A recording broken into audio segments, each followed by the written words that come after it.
때는 조선 중엽, 충청도의 어느 한적한 고을에 대대로 학자를 배출해온 명망 높은 박씨 가문이 있었습니다. 3대째 진사를 지낸 양반 가문이라 하여 마을 어귀에 자리한 그들의 웅장한 기와집은 온 마을 사람들의 자랑거리였습니다. 사랑채에서는 늘 묵향이 은은하게 풍겨나왔고 학문을 논하는 선비들의 목소리가 끊이지 않았습니다. 하지만 이처럼 남부러울 것 없어 보이는 박진사 댁에도 남모를 크나큰 걱정거리가 하나 있었으니 바로 그의 외아들 도윤 때문이었습니다. 박진사 내외는 젊은 시절 아이가 없어 애를 태우다 온갖 절을 찾아다니며 지성을 들인 끝에 마침내 귀한 아들 도윤을 얻었습니다. 아이가 태어났을 때 온 마을 사람들과 기쁨을 나눌 정도로 귀하게 얻은 자식이었습니다. 그러나 애지중지 키운 아들은 10살이 넘도록 책만 펼치면 꾸벅꾸벅 졸기 일쑤였고 붓을 쥐어주면 손에 힘이 없다며 땅에 내팽개치기 바빴습니다. 박진사의 속은 날이 갈수록 새까맣게 타들어갔고 그의 아내는 밤마다 눈물로 침주. 하늘이시여, 이 아이 하나 얻고자 그리도 애를 썼거늘 어찌하여 학문에는 이토록 뜻이 없게 하셨나이까? 박진사 또한 밤이면 사랑채에 홀로 앉아 깊은 한숨을 내쉬곤 했습니다. 3대 진사 가문이라는 명성이 내 대에서 끊기게 된다면 내가 어찌 조상님들 뵐 낯이 있겠는가? 이놈아, 제발 글 한 줄이라도 제대로 익혀보려무나. 하인이 조심스럽게 다가와 저녁 문안을 여쭈면 박진사는 허공을 보며 물었습니다. 그래, 도윤이 저녁은 잘 먹더냐? 나으리. 반찬 하나 남김없이 싹싹 비우셨사옵니다. 밥만 잘 먹으면 무엇하냐? 저놈이 과거에 급제해야 가문의 체면이 설 터인데. 그날도 박진사는 아들 도윤을 불러앉히고 천자문을 가르쳤습니다. 자, 하늘천, 나 즉. 그 다음이 무엇이냐? 고기교. 아들의 해맑은 대답에 박진사는 결국 폭발하여 붓을 집어 던졌습니다. 고기라니. 천자문에 고기가 어디 있단 말이냐? 이놈아. 너는 조선 팔도에서 유일하게 글도 못 읽는 양반 자식이구나. 이럴 바에야 차라리 나가 죽거라. 사랑채 밖에서 엿듣던 하인은 웃음을 참지 못했고 놀란 아내가 급히 달려와 남편을 말렸습니다. 여보, 진정하세요. 우리 도윤이는 씨름을 시키면 황소도 넘긴다고 하지 않습니까? 글 공부가 적성에 맞지 않는 것을 어찌하겠어요. 너무 다그치지 마세요. 부인은 아직도 정신을 못 차렸소. 3대 진사 집안에서 글 모르는 녀석을 내놓을 수는 없소. 당장 용한 훈장님을 모셔와 이놈을 사람 만들어 과거에 내보낼 것이오. 그리하여 박진사는 인근에서 가장 엄하기로 이름난 송훈장을 집으로 모셔왔습니다. 송훈장은 우레와 같은 목소리로 첫날부터 도윤을 몰아붙였습니다. 지금부터 낮잠은 금물이다. 사서삼경을 매일 300자씩 암송하도록 해라. 글이 눈에 들어오지 않으면 눈을 파서라도 읽어야 할 것이다. 하지만 도윤은 책상 앞에 앉기만 하면 눈꺼풀이 천근만근 무거워졌고 방금 외운 글자도 뒤돌아서면 까맣게 잊어버렸습니다. 하루는 훈장이 붓대로 도윤의 이마를 툭 치며 혀를 찼습니다. 내 머리는 어찌 이리 돌덩이 같은가? 쯧쯧, 사람이 될 수나 있겠느냐? 이내 박진사 댁 도련님은 글자도 모르는 돌머리라는 소문이 온 마을에 퍼졌습니다. 박진사의 속은 부글부글 끓던 차에 이웃 고을의 최대감이 찾아와 비아냥거리며 말했습니다. 허허, 박진사, 자네 아들이 과거에 급제하면 내 이 수염을 전부 밀어버리겠네? 박진사는 이를 갈며 대답했습니다. 좋소, 최대감. 그 수염은 내 아들이 벼슬을 얻어올 때 내가 직접 잘라주겠소. 두고 보시오. 그러던 어느 봄날 박진사는 19이 된 아들에게 마침내 과거 시험을 보러 한양으로 떠나라 명했습니다. 가문의 명운을 짊어진 도윤은 마지못해 보찜을 싸며 중얼거렸습니다. 아버지, 저는 아직 글을 다 외우지 못하였사옵니다. 시끄럽다. 한양 가는 길에 마저 외우면 될 것 아니냐. 눈으로만 보지 말고 가슴에 새기거라. 그리하여 도윤은 보찜을 메고 집신 몇 켤레를 챙겨 마당을 나섰습니다. 마당 끝에서 어머니는 눈시울을 붉히며 아들의 손을 잡았습니다. 아들아, 가다가 배고프면 이 떡을 먹고 노잣돈도 넉넉히 넣어두었으니 굶지 말 거라. 그리고 낯선 사람을 조심해야 한다. 박진사는 말없이 아들을 바라보다 이내 등을 돌리며 헛기침을 했습니다. 뭘 망설이느냐. 어서 떠나거라. 그렇게 도윤은 과거 시험을 보기 위해 머나먼 한양길에 올랐습니다. 그 길이 과연 벼슬길의 시작이 될지 불운의 나락이 될지는 아무도 알지 못했습니다. 며칠을 걸어 깊은 산골짜기를 지나던 중 날이 저물기 시작했습니다. 산 너머로 기와집 한 채가 보이기에 도윤은 문을 두드렸습니다. 계시오.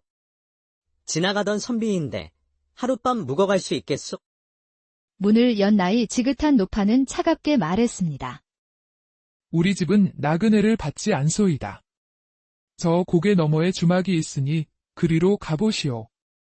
도윤은 어쩔 수 없이 발길을 돌려 어두운 산길을 한참이나 더 걸어 허름한 주막 하나를 찾아냈습니다.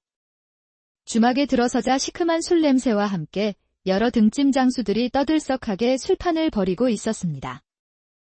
주모, 하룻밤 묵어갈 방이 있소? 아이고, 도련님. 독방은 없고 여러 손님들과 함께 묵는 복방 하나뿐입니다요. 괜찮으시겠소? 몸도 마음도 지친 도윤은 어쩔 수 없이 복방으로 들어가 한쪽 구석에 짐을 풀었습니다. 피곤한 몸을 누이려던 도윤의 귀에 옆자리 술판에서 들려오는 이야기가 선명하게 박혔습니다. 자네들 들었나? 그 박진사 댁 아들 말이야. 3대 진사 집안이라더니 아들은 천하의 멍텅구리라더군. 쯧쯧. 과거는커녕 자기 이름 석자도 제대로 못 쓴다지 아마. 자신을 두고 하는 이야기가 분명했습니다. 도윤은 치밀어 오르는 화를 참으며 이불을 머리끝까지 뒤집어 썼습니다. 그렇고 말고. 용하다는 훈장을 몇이나 붙여도 허사였다지. 이불 속에서 도윤의 얼굴은 불타는 듯 화끈거렸습니다. 자신을 알아보지도 못하고 웃고 떠드는 그들이 너무나 얄미웠습니다.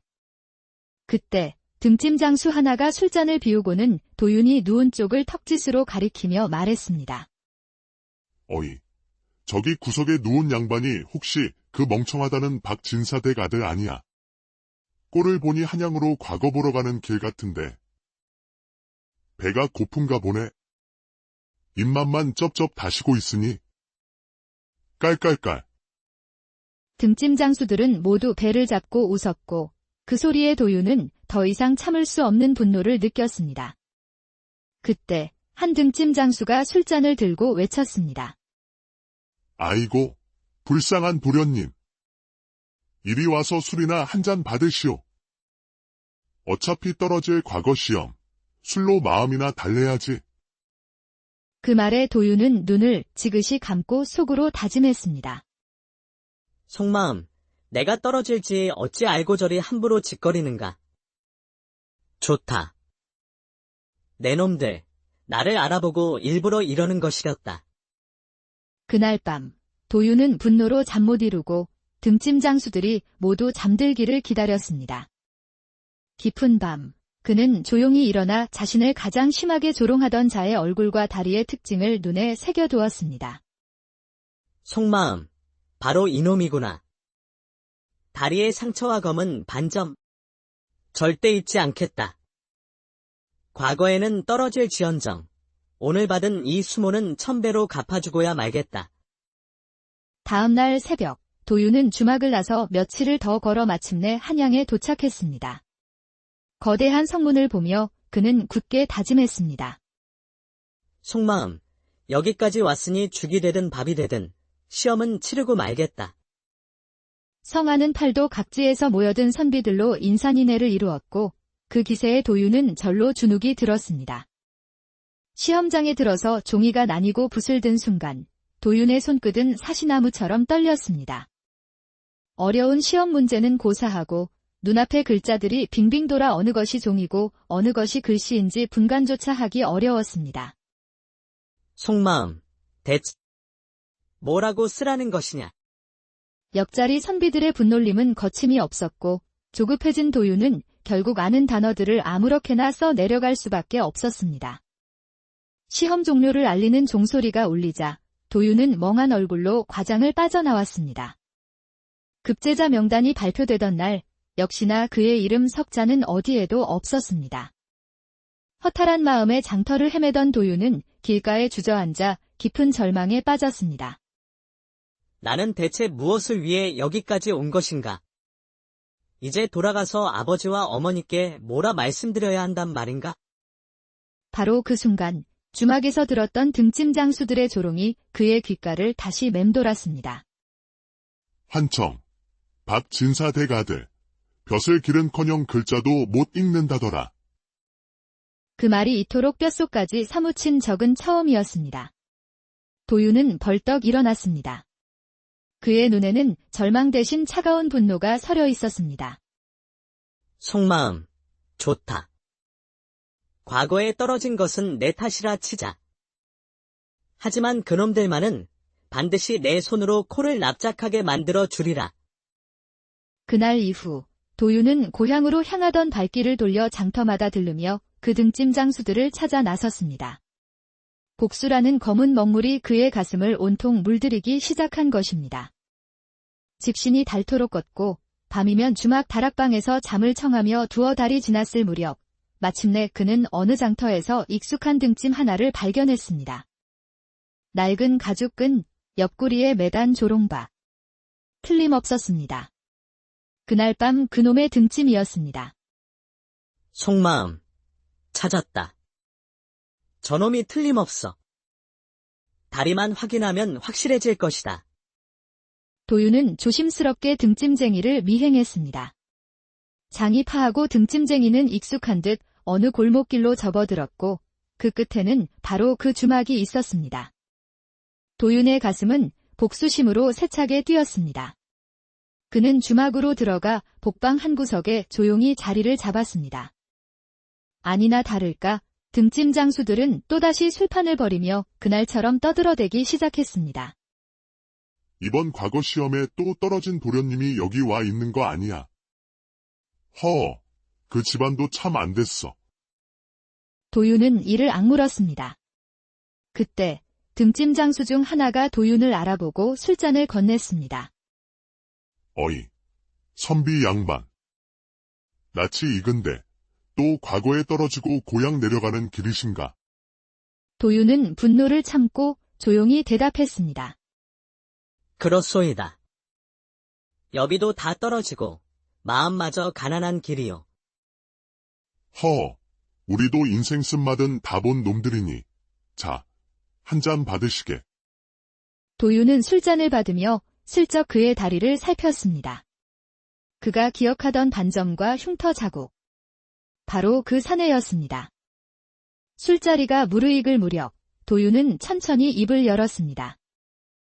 사실 내가 바로 박진사 댁 외아들이요.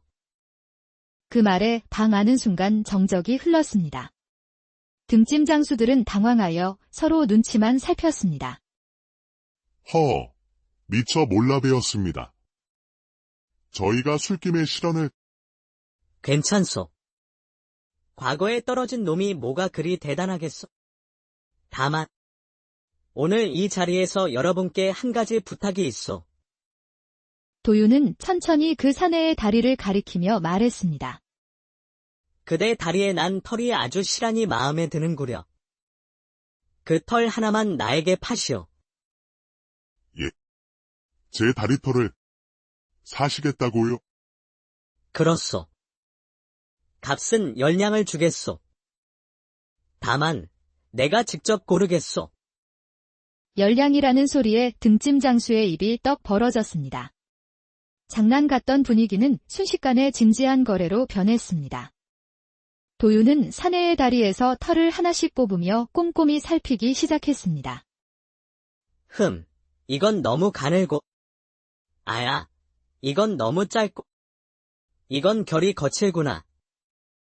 등짐 장수는 처음엔 웃었지만 털이 계속 뽑히자 얼굴이 점점 붉어지며 땀을 뻘뻘 흘렸습니다. 도련님, 이제 그만하시지요. 그만큼 뽑았으면 되지 않았소. 아직 내 마음에 드는 털이 없소이다.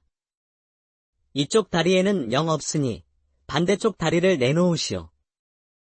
아니, 그게 무슨... 우리가 약조하지 않았소.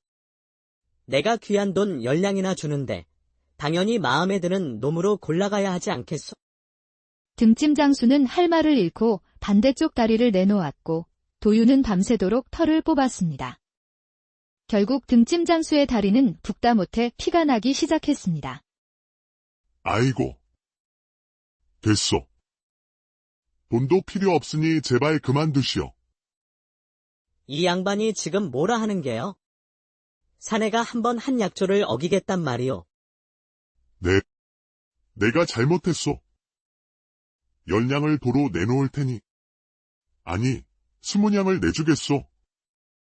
제발 용서해 주시오. 그 순간 방 안은 웃음바다가 되었습니다. 다른 등짐 장수들은 배를 잡고 웃었고 털을 다 뽑힌 사내는 고개를 들지 못했습니다.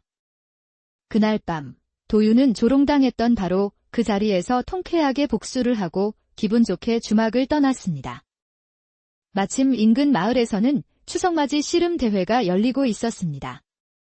땀 흘리는 장정들을 보던 도유는 슬며시 웃었습니다. 나도 한판 붙어볼까나. 글공부 대신 힘쓰는 데는 누구보다 자신있던 도유는 씨름판에 뛰어들었고 거구의 장정들을 차례로 쓰러뜨렸습니다. 마침내 마지막 상대까지 넘기고 장사가 되자 사람들은 환호했고 그는 상품으로 황소 한 마리를 받았습니다. 그 모습을 본 장터 사람들이 수군거렸습니다. 저 양반이 바로 다리털 값으로 20냥을 번 그 도련님이라더라. 그리하여 도유는 돈 20냥과 황소 한 마리를 이끌고 의기양양하게 고향으로 향했습니다. 한편 아들이 떠난 뒤 박진사 댁은 깊은 정적에 잠겨 있었습니다. 아들이 소식이 없자 박진사는 날마다 대문만 멍하니 바라보았지요. 여보, 우리 도윤이 살아는 있겠지요? 밥이라도 굶지 않고 다니는지. 그러던 어느 날 동네가 떠들썩해졌습니다. 나으리. 마님. 도련님이 돌아오셨습니다. 황소를 타고 돌아오셨습니다요. 황소 등에 올라탄 아들의 모습을 본 박진사는 분노에 차 방문을 걸어 잠갔습니다. 나는 이제 더 볼 낯이 없다. 과거에 낙방하고 소나 몰고 오다니. 저런 놈은 내 자식이 아니다. 도유는 황소를 마당 한가운데 세우고 무릎을 꿇었습니다. 그리고 조용히 말했습니다. 아버지, 이 황소가 아버지께 절을 올립니다. 소도 이리 절을 하는데 자식된 도리로 어찌 송구하지 않겠습니까? 그 말에 방 안은 조용해졌습니다. 이윽고 문이 삐걱 열리고 눈가에 눈물이 맺힌 박진사의 얼굴이 나타났습니다. 그 황소는 어디서 났느냐? 도유는 환하게 웃으며 대답했습니다. 과거 시험에서는 떨어졌으나 씨름에서는 이겼습니다. 그래서 이 황소를 몰고 왔습니다. 벼슬은 못해도 살림은 잘 꾸려나갈 수 있지 않겠습니까? 박진사는 아들을 한참이나 바라보다가 이내 큰 웃음을 터뜨렸습니다. 허허. 이놈아. 그래, 내 아들이 기특한 일을 해냈구나. 벼슬은 없어도 황소가 있으니 벼슬보다 살림이 더 든든하지. 그리하여 박진사 댁은 다시 웃음을 되찾았습니다.